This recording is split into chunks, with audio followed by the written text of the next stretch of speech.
Okay, well, let's see now. Let's talk about something that's not really totally related to my cosmic life.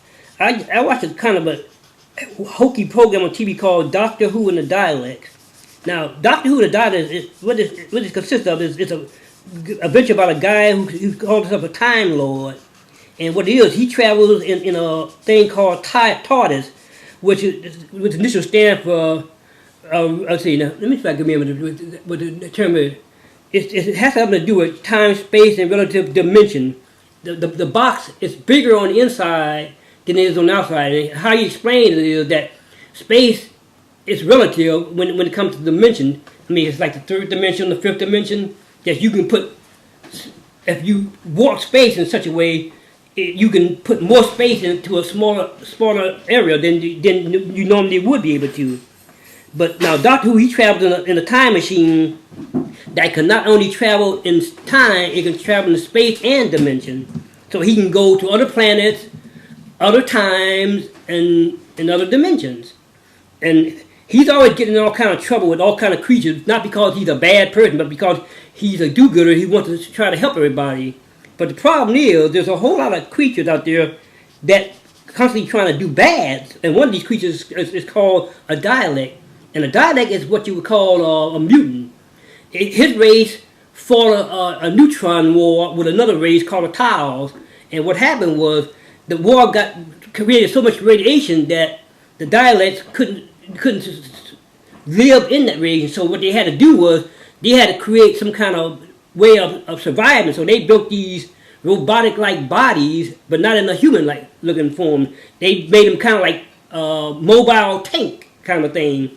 But instead of a big hokey thing, they created them in a streamlined thing that looked like, kind of like a pepper pot. This is what they made. It's called a Dalek. And what it is was the creature that was a Dalek, originally they were Tals too. They were the same race as the ones they're trying to destroy. But they became mutant while the other ones didn't. For some reason, their race mutated. And so they built these things and encased themselves in them so that they can continue the war of trying to destroy the other race.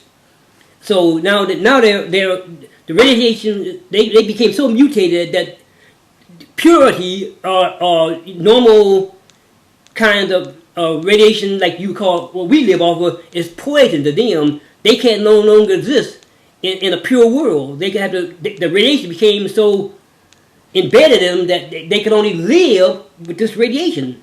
So they decided that they wanted to destroy the other race by increasing the radiation so much that the other race would die out. But it didn't work out that way. Doctor Who interfered in it. He came in on the planet just as the war was reaching the kind of like a climax. And he, at first, he usually don't try to interfere in other races' disputes and things, because the Time Lord was a race that didn't interfere. They watched things, but they more or less stayed out of it. But Doctor Who was kind of like a black sheep. He was like a renegade. He didn't believe in letting other things happen like that. He wanted to stop bad things from happening, so he got involved in it. And he fought the Daleks to try to help the Thals defeat them. Which is why he has the biggest problem with it, because, I mean, doing good is one thing, but getting involved in too many things, you kind of like can cause a lot of trouble. Because, see, in terms of spatial, time and space, you say you're not supposed to interfere in certain things, because history, if you interfere in history too much, you could change it in such a way that it could make things worse than better, because certain things happen supposed to stay that way. But he tried to change it so like if Hitler was causing so much destruction, he tried to save this person, saying that I don't want to see this person die, but he might have saved somebody that's worse than Hitler. So the other Time Lords were constantly trying to stop him from interfering, because they say, well, you're not supposed to interfere with what's going on. You're supposed to stay out of it. You can watch it, you can experience it, but you're not to interfere.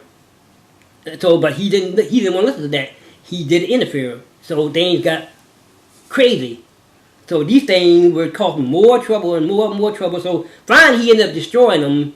But even when he destroyed these things, they always seem to come back much stronger. and doing worse things. So, you know, he didn't know what to do, so he just continued to fight them. You know, that's how the Doctor worked.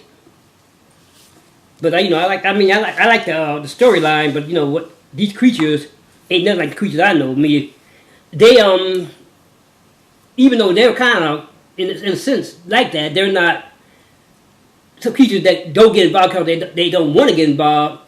They're not. They're involved in a lot of stuff. But Earth is Earth, and they've never been on Earth in their entire life. Because I mean, the one reason that they don't get into this involved with this race is because of their nature. I mean,